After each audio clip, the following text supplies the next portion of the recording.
23rd, 2016, the British people voted to take back control from the European Union. Parliament prevaricated.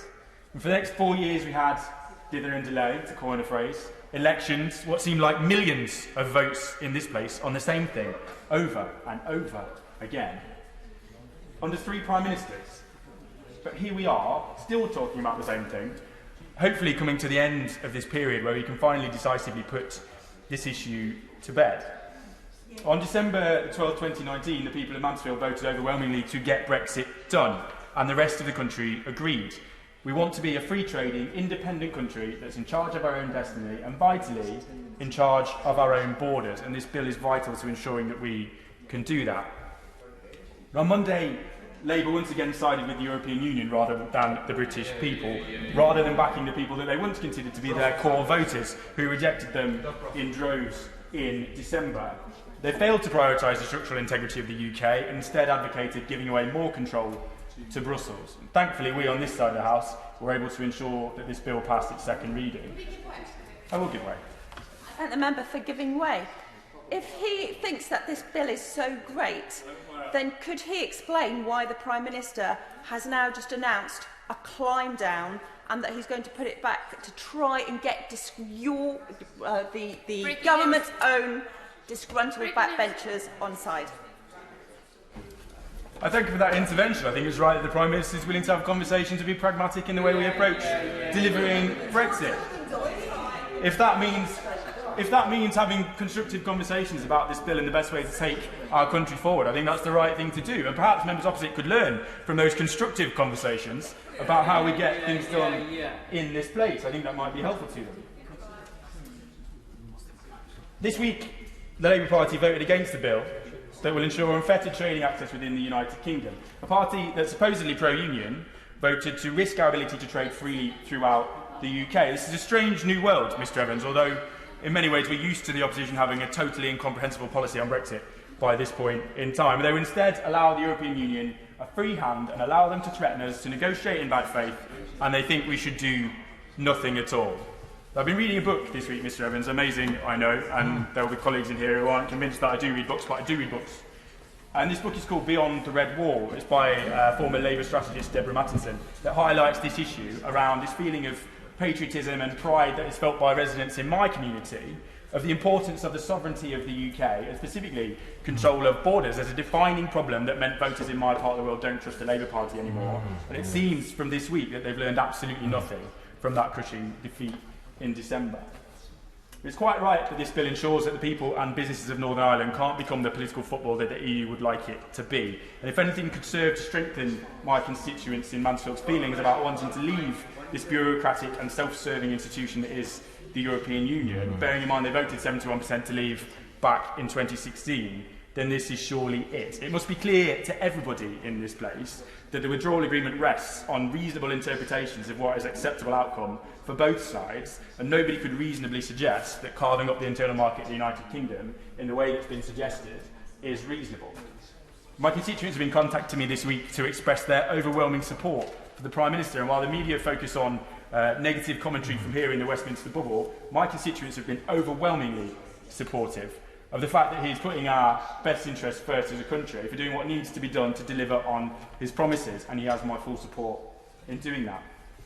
I'll turn to today's amendments, Mr Evans, which focus on the relationship between the UK and devolved governments. Throughout today's debate on the other side of the House, we've heard a number of times about this nonsensical idea of supposed power grab. It's simply wrong. The powers that are currently in the control of the European Union are coming back to the United Kingdom. This is no power grab. It's what Brexit is all about. It's about bringing those powers closer to home here in the United Kingdom. And as my honourable friend, the member for Moray, exposed in this House so effectively a few weeks ago, nobody can actually name a power that is being grabbed from devolved nations. They do not exist. I will give way. Honourable Member, I think during my speech he may have missed it, but I did list all of those powers that are being grabbed, because currently the Welsh Government, Welsh Parliament, does have powers over an array of areas that this government is seeking to take away. Intervention. I did miss her speech, but colleagues around me are looking slightly nonplussed as to what those powers actually were. They don't seem to remember that having been listed. I remember the debate very well from a few weeks ago where my honourable friend, the leader of Scottish Conservatives, had this lengthy conversation with the SNP over the House, and it was pretty clear then that nobody could name a single one. And that remains the case as far as I'm aware. But this is what my constituents voted for, Mr Evans, a strong internal market. A strong internal market which provides the opportunity for the UK government to invest in all parts of the United Kingdom, a stronger United Kingdom, but by bringing forward these amendments to clauses 46 and 47, and both supporting rejoining the European Union, the SNP and Plaid Cymru have managed to become the only nationalist political parties in the world that I've ever heard of that would prefer powers to be held in a different time zone, further away from their own country. It's frankly nonsensical. Of course, the UK government already invests directly in projects in Scotland. It's not new, and that should be widely welcomed, that the UK government is once again committing to funding projects through the Shared Prosperity Fund. That should be welcomed by everybody. It's something that has great potential for all corners of the United Kingdom. And as my honourable friend from Ipswich noted a few minutes ago, members opposite might invest their energies in constructive decision-making in this place, using the powers that we do hold here and the platform that they have in this House to discuss where that money might best be spent. To use that to go on, I will give way. I thank the honourable member for giving way on that point. He discussed money being spent and decisions being made in this House. Could I draw the Minister's attention then to monies that were pledged from this House to my constituency and to Rhondda and Taff that was decimated by flooding earlier this year, yet the Welsh Government and our Rhondda and Taff Council are still waiting for this money. More broken promises, and that is all this bill will be, is more broken promises and money not delivered. I thank the honourable member for that. I can't pretend I know a great deal about it, so I'm going to have to. I'll let my honourable friend.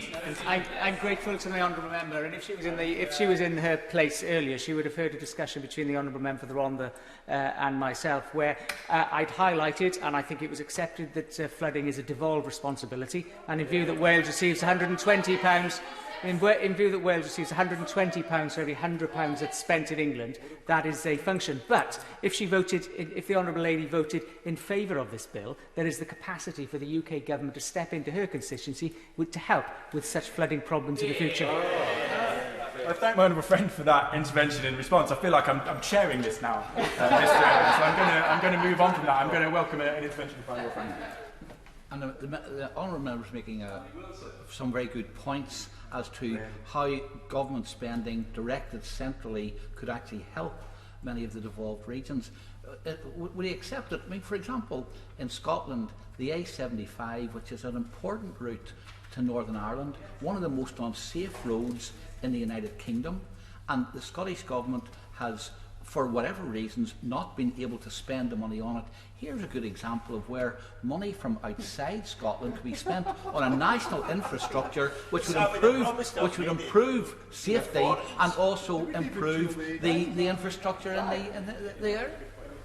Intervention is absolutely right, and we know that, as has been discussed at length in this debate earlier on, we know that actually being able to direct this funding from the United Kingdom with our own priorities at heart rather than from the European Union gives us the ability to pick out those projects and to deliver on those key priorities that will benefit our whole United Kingdom, which is the entire point of what it is we're trying to achieve. I'm not going to give way because I've literally got one sentence left. I've got one. I'll go on. Go on. I thank you for giving way. I mean, even that example of the A75, if members check Hansard all the way back to the 1940s, there was promises in Westminster A75 is going to get upgraded. It never was.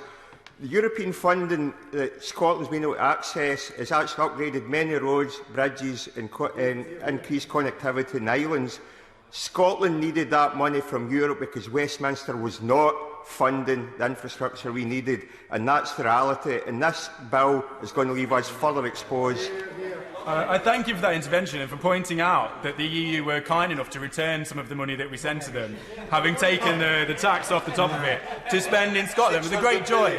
I can inform him now that the great joy is we will have all of that money now to spend on Scottish projects, and perhaps we can do a better job. But Mr Evans, I want to draw my remarks to a conclusion.